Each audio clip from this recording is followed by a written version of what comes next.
guys, welcome to my channel. Please don't forget to subscribe and share. And also, please don't forget to like. It would surely help our channel.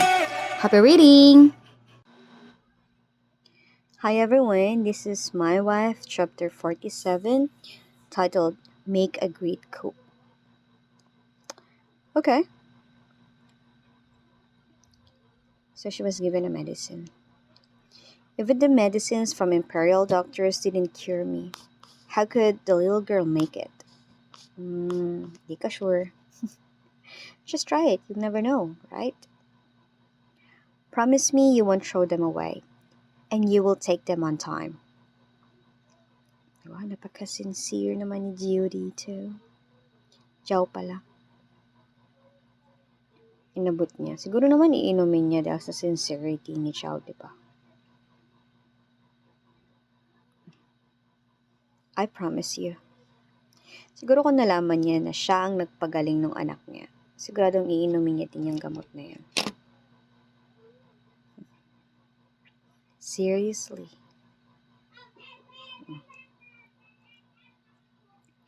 See you around, Mrs. Go. I'll take these small berries and snacks as my pay.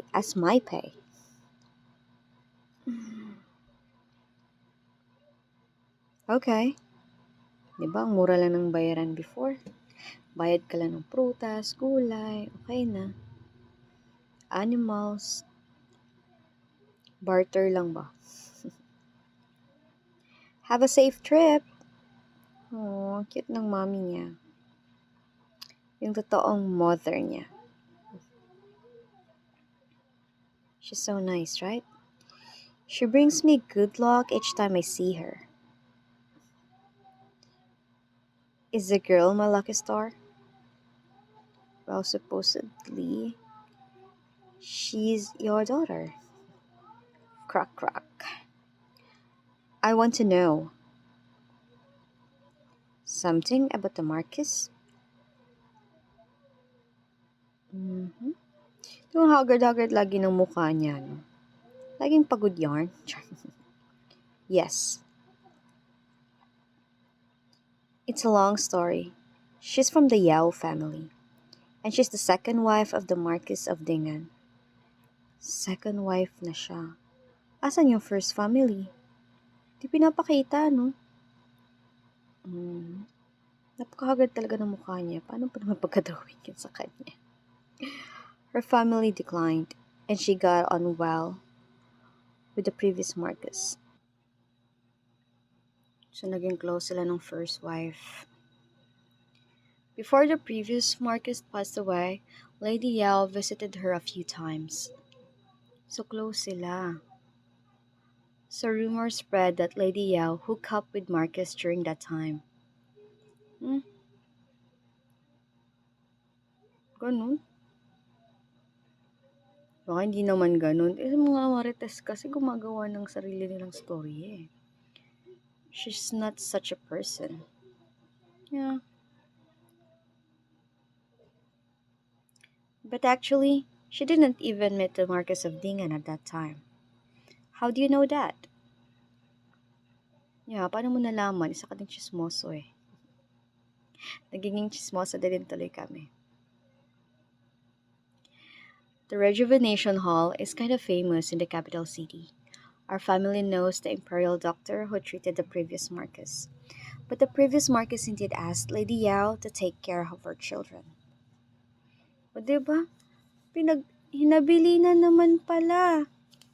Ito talagang mga tao, no? Mga silosa. Tapos gagawa ng story. Itong mga imperial doctor talaga nakakaalam kasi sila yung laging kasama nung first wife bago namatay. Did the previous Marquis have children? She had 3 sons. She wanted Lady Yao to marry the Marquis of Dingan, but Lady Yao refused her proposal. Oh, tinanggihan naman pala. Weird. O, diba? Kung wari, nagpapaypayan, pero nakikichismis yan. Observing everything that's happening around him, especially The imperial doctor heard their conversation when he was brewing the herbs. Narinig ng imperial doctor. So, he's the witness. But fate still brought them together later. The Marquess of Dingan fell in love with Lady Yao. Okay, even though she refuses to marry the Marquess of Dingan, still destiny brought them together. Hmm?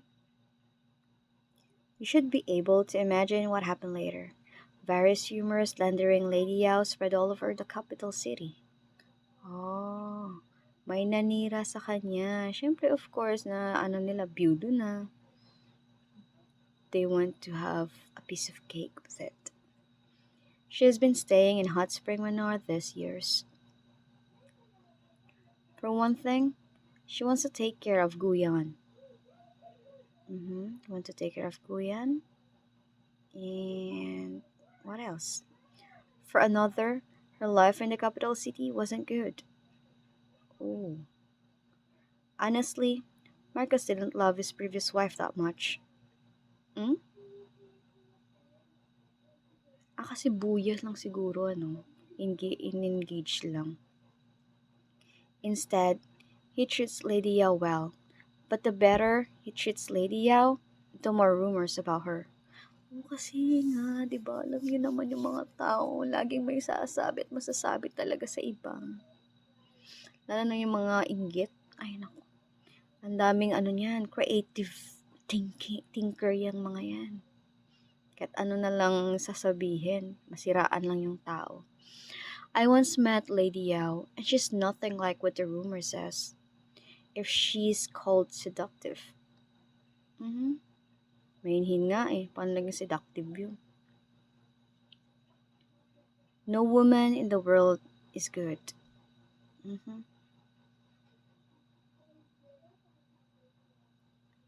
Next slide. Hustle and bustle. You are meant to lose, Patifang. Okay, ito na naman yung dalawang nagpustahan. I'm not Patifang. I didn't say. Okay, they were shocked. Why are you shocked, boys? Look here. What's wrong?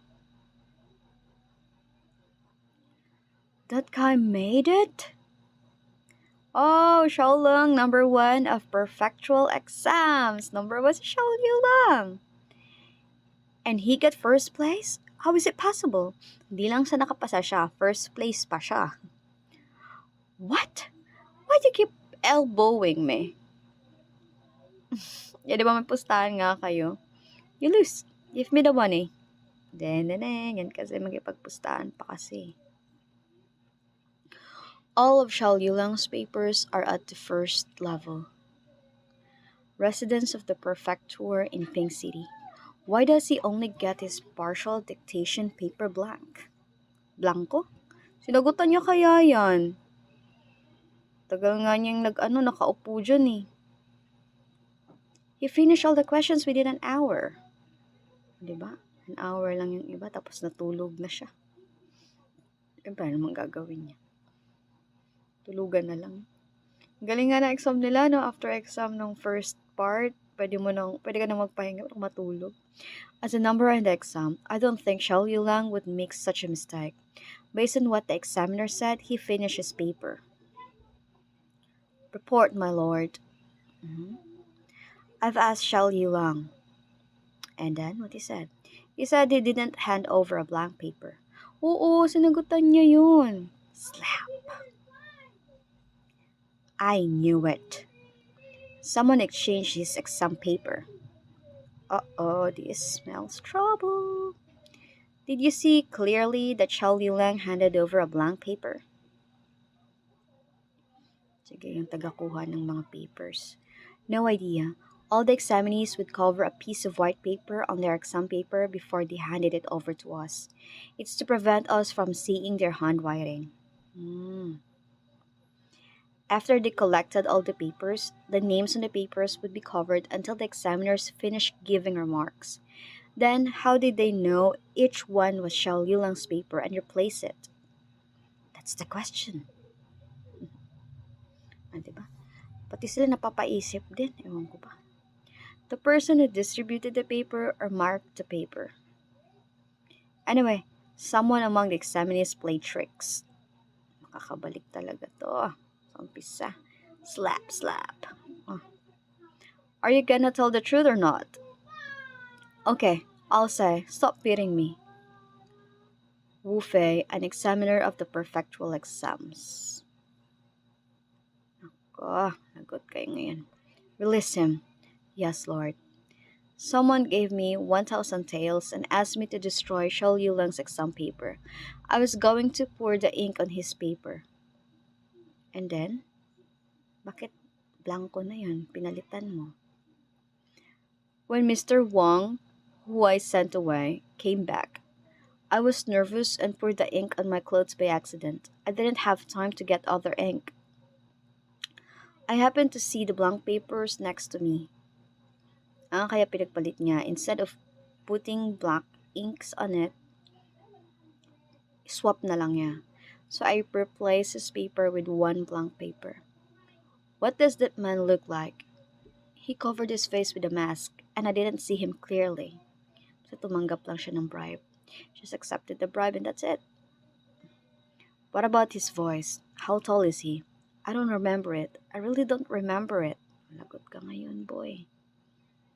Pera na, naging bato pa. In that case, I think we should hold the exam once again. Ngayon, kawawa naman yung mga nag-exam na. Magre-re-exam sila. That person can hardly expect Xiao Yulang to still pass the exam.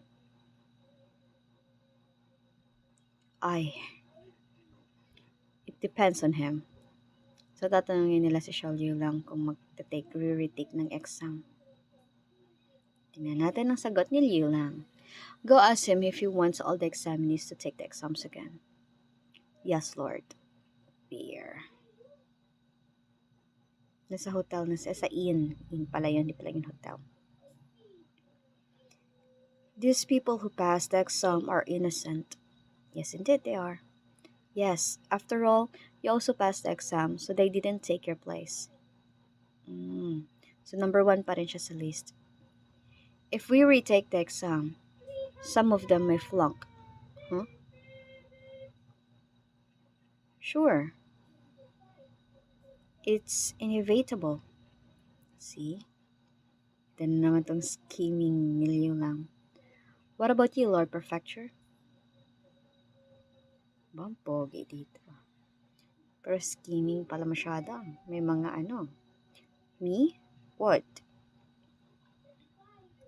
I heard that the term of office for you is almost over. The re-examination is a major issue and needs to be reported to the court. You may get a big demerit and it may affect your re-election, right? Dun, dun, dun. Diba? Matalino masyado. Well, he's a young professor. Before, nagka-accident. So, the court has strict regulations on the imperial examinations. So, no wonder bakit siya ganyan. If the exam is held again due to cheating of my official career will come to an end. Indeed, it will. How much do you think your career is worth, my lord? Nakakatakot naman to siya kausap. Parang hindi ka makakahindi. He's ripping me off. I know you are a good official and you don't have much money. But the person who bribed the examiner must have paid him a lot of money. Oh, 1,000 taels nga yun eh. I'm the victim. Do you think the examiner should give the money to me? Yes, you do make a point. Panic. Kakapera pa ata si Liu Lang dito ah. You get 1,000 taels. I'll deliver the money to you. 1,000 taels. Ibibigay sa kanya.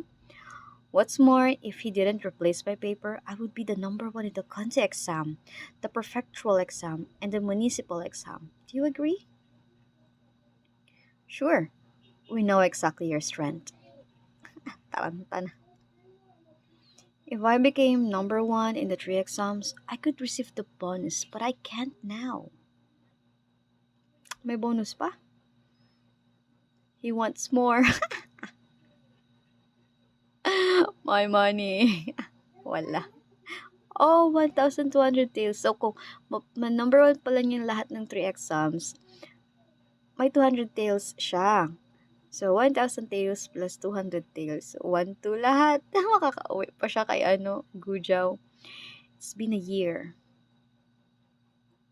A year? What do you mean by a year? Since I came here. Oh, 1 year. Look, is that Lilang? Mm-hmm. Exactly, he is. Whoa, the number one scholar came back. So kilala siya sa capital. Bakit napadpad siya sa provincial? Well, we'll know that on the next coming chapters. See ya guys on the next one. Please don't forget to like and subscribe. Bye! Thank you for reading with me, everyone. Until the next chapter. Bye!